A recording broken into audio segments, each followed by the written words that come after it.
رسالت میں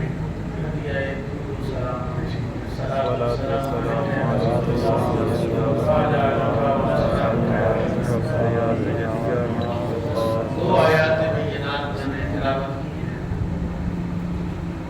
پہلی آیت مبارکہ میں اللہ کا قرآن کہتا ہے والذین جاہدوا فینا، وہ لوگ جنہوں نے محنت کی، کوشش کی، جستجو کی، فینا ہم میں اللہ معرفت باری تعالیٰ کے لیے، اللہ تعالیٰ کی پہچان، اس کے تعارف کے لیے اللہ کہتا ہے جو محنت کرتا ہے، حالانکہ جو ہمارا اللہ ہے، جو ہمارا سارے نہیں بولے، جو ہمارا اللہ ہے، اس نے قرآن میں کہا لیسا کمثلہ شیء فی الارض ولا فی السماء، نہ زمین میں اس جیسا کوئی ہے نہ آسمان میں اس جیسا کوئی، سبحان اللہ، اس کی تو کوئی مثال نہیں، وہ بے مثال ہے۔ اور پھر یہ بھی پابندی لگا دی کہ نہ وہ وہم و تصورات میں آتا ہے، وہ کیا سوچے اس کے بارے میں، اور پھر اتنا شارٹ روٹ بتایا اس تک پہنچنے کا۔ آپ اندازہ کریں گے کہ اگر مجھے لاہور جانا ہے یا فیصل آباد جانا ہے یا مجھے مدینے جانا ہے یا مجھے مکے جانا ہے تو بڑا لمبا بیٹا ہے، لیکن اگر مجھے اللہ تک جانا ہے تو اتنا شارٹ ہے۔ فرمایا میرے آقا مولا نے امام الانبیاء صلی اللہ علیہ وسلم نے ارشاد فرمایا من عرف نفسہ فقد عرف ربہ، جس نے اپنے نفس کو پہچان لیا اس نے اپنے رب کو پہچان۔ کتنا شارٹ ہے کہ اس کی بارگاہ تک پہنچنا ہے، جو لا مقام پر رہتا ہے، جس کا مقام کوئی نہیں ہے۔ نبی کائنات امام الانبیاء صلی اللہ علیہ وسلم کی خدمت میں بندے کو لایا گیا تو اس کی بات کی سمجھ نہیں آتی کیا کہہ رہا ہے، تو آپ نے سے پوچھا کہ اللہ کدھر ہے؟ اس نے ایسے اشارہ کیا، آپ نے مسلمان اللہ تعالیٰ کی جب تعبیر کی جاتی ہے اللہ کدھر ہے تو قرآن کیا کہتا ہے قد نرا تقلب وجهك فی السماء، قد نرا تقلب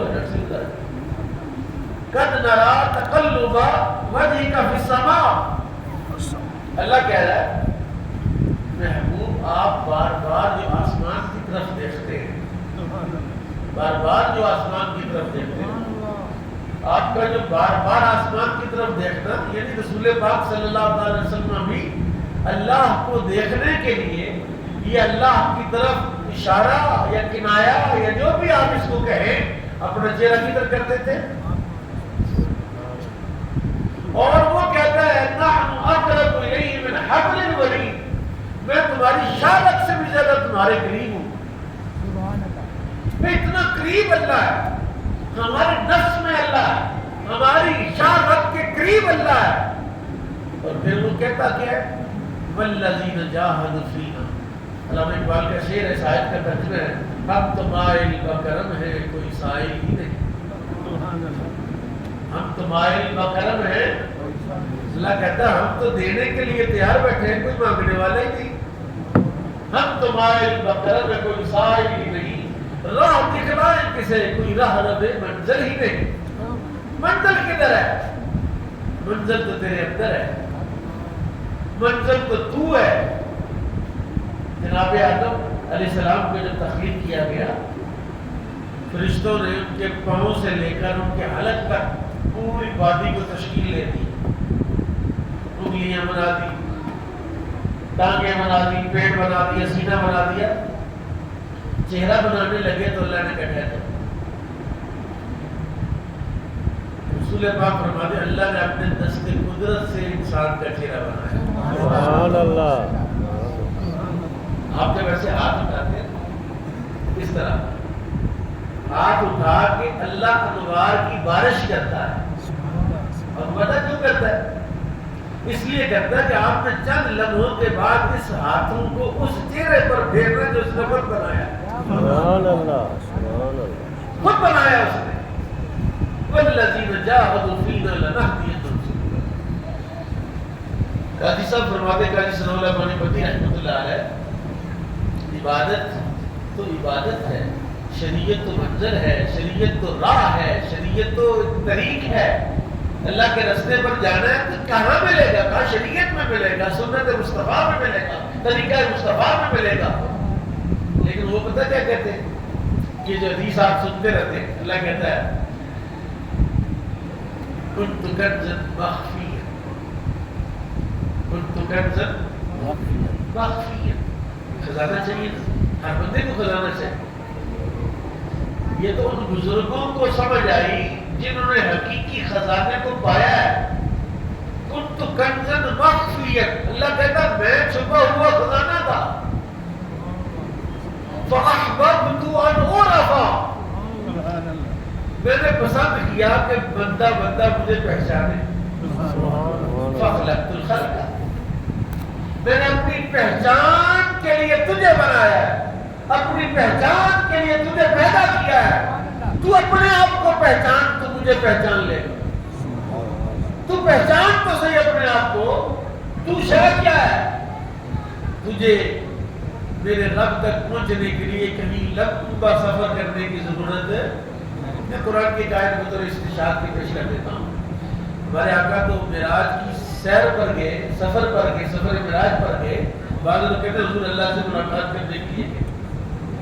اللہ کی یہ بات نوٹ کر لیں، میں بڑی ذمہ داری سے یہ بات کہہ رہا ہوں. جس سے مرضی جا کے پوچھے یہ سوال، اور کوئی اگر آپ نیا جواب ملے تو مجھے بھی بتانا. اللہ سے ملاقات کے لیے کہیں جانے کی ضرورت نہیں. رسول پاک نے صبح مثال رکھے تو صحابہ نے بھی رکھے. چہرے زرد ہو گئے، بیمار ہو گئے، کمزور ہو گئے. کیا ہوا؟ تو بیمار ہوتا نہیں، کیا ہوا ہے؟ حضور ہم بھی سب میں مثال رکھتے ہیں، نہ سحری کرتے، نہ افطاری کرتے، نہ دن کو کھاتے، نہ رات کو کھاتے ہیں. کیوں کرتے ہیں ایسا؟ حضور آپ کرتے ہیں ایسا. آپ نے فرمایا ایکم مثلی، تو میری مثل بھی کوئی ہے تو میری نقلہ لندے، میری نقلہ اتارتے. ایکم مثلی، حالانکہ وہ کہتے ہیں کہ حضور قرآن نے تو خود کہا ہے کہ آپ کی نقلیں اتار دی. بولے کنتم یحبون اللہ فاتبعوا، قرآن تو کہہ رہا آپ کی اتباع کر رہی ہے تو آپ نے سب میں مثال رکھے، ہم بھی سب میں مثال رکھیں گے. لیکن اس موقع پر جب رسول اللہ نے فرمایا ایکم مثلی، کون میری مثل ہے، کوئی ایک صحابی بھی نہیں بولا کہ حضور میں آپ کی مثل کوئی تھا ہی نہیں. جب اس کی مثل کوئی نہیں تو جو اس کا برتاؤ ہے اس کی مثل کوئی کیسے ہو سکتا ہے؟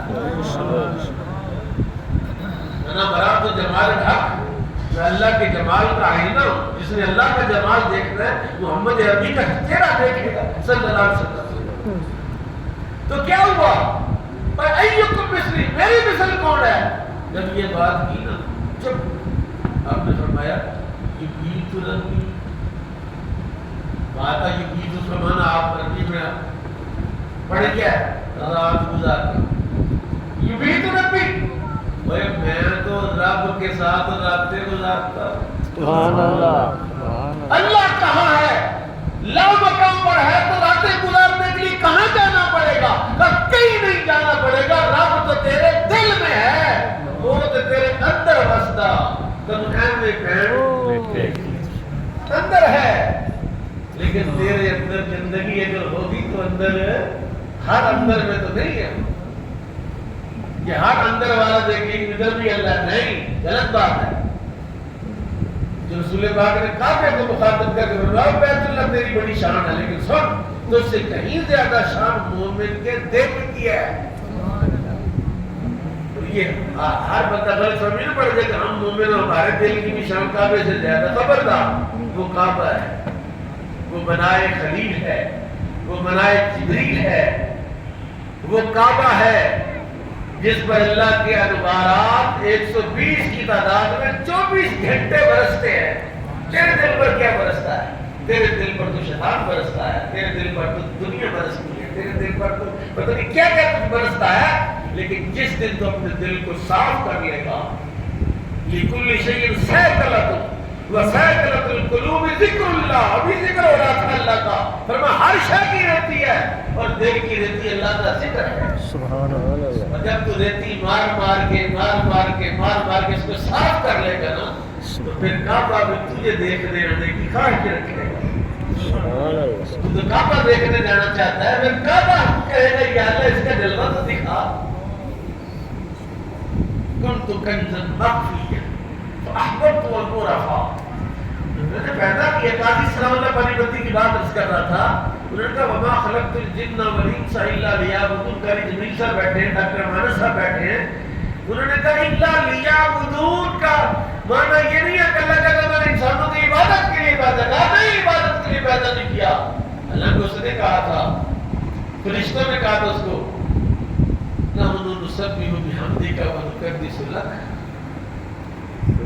یا اللہ ان کو نہ بنا، ہم تیری اور تسبیح پڑھ لیتے ہیں اور تقدیس کر لیتے ہیں۔ اللہ کہتے ہیں انی اعلم ما لا، جو میں جانتا ہوں تم جانتے۔ ایک طرف اللہ یہ کہہ رہا ہے، دوسری طرف کہہ رہا ہے وما خلقت الجن والانس الا لیعبدون، تو عبادت ہی کروانی تو فرشتہ سے پہلے ہی کر رہے تھے۔ قاضی کہتے ہیں حضرت مدر جانے جانا کے دل کا قرار کہتے ہیں، مرشد کے تراشے وہ ہیرے کہتے ہیں کہ میرے مرشد نے کہا ہے کہ لیعبدون نہیں لیعرفون ہے، کہ ہم نے جنوں اور انسانوں کو اپنی معرفت کے لیے پیدا کیا ہے۔ ایک عارف بیٹھا ہو، ایک عارف، پوری دنیا دوسری طرف ہو، اللہ کے نزدیک اس عارف کی شان ساری دنیا سے زیادہ ہے۔ اور اسی کو جناب ابراہیم خلیل اللہ علیہ السلام نے کہا وقال انی ذاہب الی ربی سیہدین۔ ابراہیم علیہ السلام نے کیا کبھی میں اس کے اوپر استشہاد کی یاد پڑھنے لگا تھا، اللہ سے ملاقات کے لیے جانا، رسول اللہ تو معراج پر گئے، ملاقات کے لیے نہیں گئے۔ اللہ رسول اللہ کس لیے لے گیا؟ تاکہ بتائے زمانے کو ساری کائنات نیچے ہے، میرا محبوب اوپر چڑھا۔ حالانکہ یہی معاملہ، یہی معراج والا معاملہ حضرت ابراہیم کے لیے کیسے ہوا؟ وَكَذَلِكَ نُرِي إِبْرَاهِيمَ مَلَكُوتَ السَّمَاوَاتِ وَالْأَرْضِ وَلِيَكُونَ مِنَ الْمُوقِنِينَ، کہ اسی مسلح پر بیٹھے تھے ابراہیم خلیل اللہ، جس پر نماز پڑھتے تھے، صبح شام ذکر کرتے تھے، اسی مسلح پر بیٹھے بیٹھے آسمان بھی دکھا دیا، زمینیں دکھا، آسمانوں کی بادشاہتیں دکھائی۔ اس لیے ہمارے بزرگ کہتے ہیں، غوث اعظم کا فرمان ہے کہ دو نیم ساری 2.5 قدم ہے ساری کائنات، کتنے قدم ہے؟ 2.5